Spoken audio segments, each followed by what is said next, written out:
Good evening, everybody.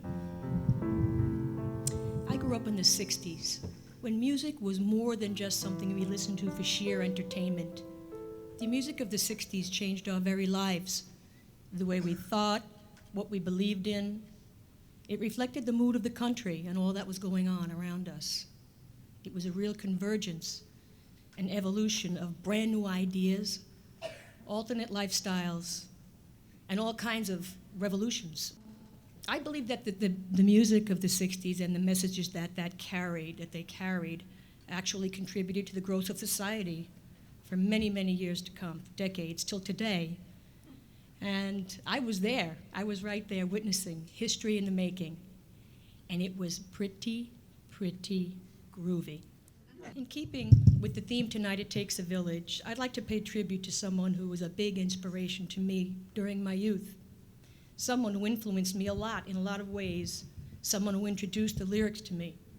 Someone who was very much a part of my village. I had a brother, and his name was John, and he was special in so many ways. He was a self-taught musician, who played the guitar, and he was awesome. As I grew older, I realized that really what stayed with me about him was that he was a lyricist.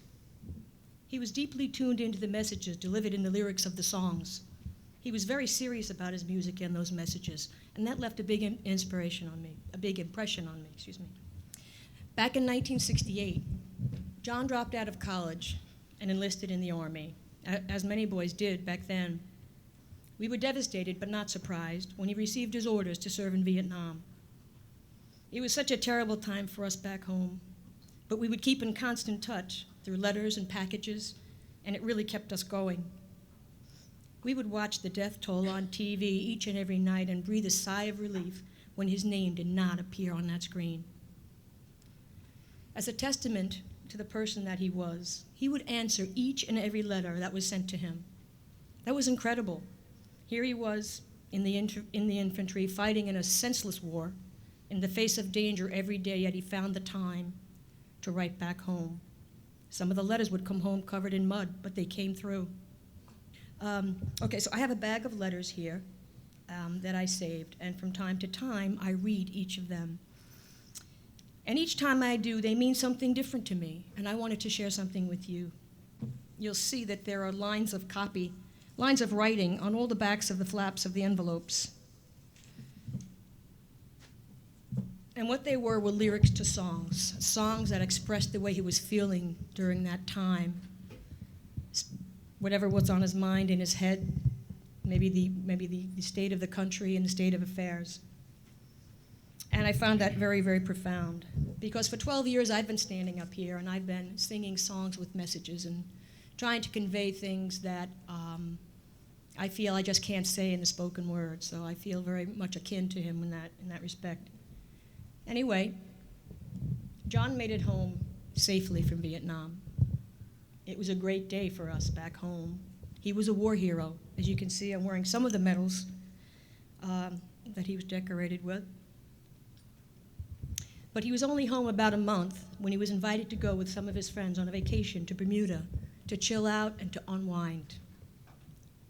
At first he declined, but later he had a change of heart, and he slept at Kennedy Airport, and he flew standby the next day to join his friends. While sitting on a beach where swimming was not permitted, he witnessed some native children struggling in the water, and he rushed in to save them, but he could not save himself. You can imagine how we felt. It was more painful than words or songs could ever express. And I was feeling a little guilt because, since I was the last one he spoke to before he left, he asked me if I thought he should go meet his friends, and I said yes. He was a hero in Bermuda, and he was celebrated for his sacrifice. There was a 3-minute silence as his body boarded the plane, and he was written up in all the papers. News traveled back home fast. We was also celebrated a hero, but we already knew that because he was a hero to us long before he died. I have 3 living brothers and a living sister who all lived with me during this time and shared this grief. And they're all here with me tonight. And for all of us, I'd like to sing John's favorite Simon and Garfunkel song, The Sound of Silence.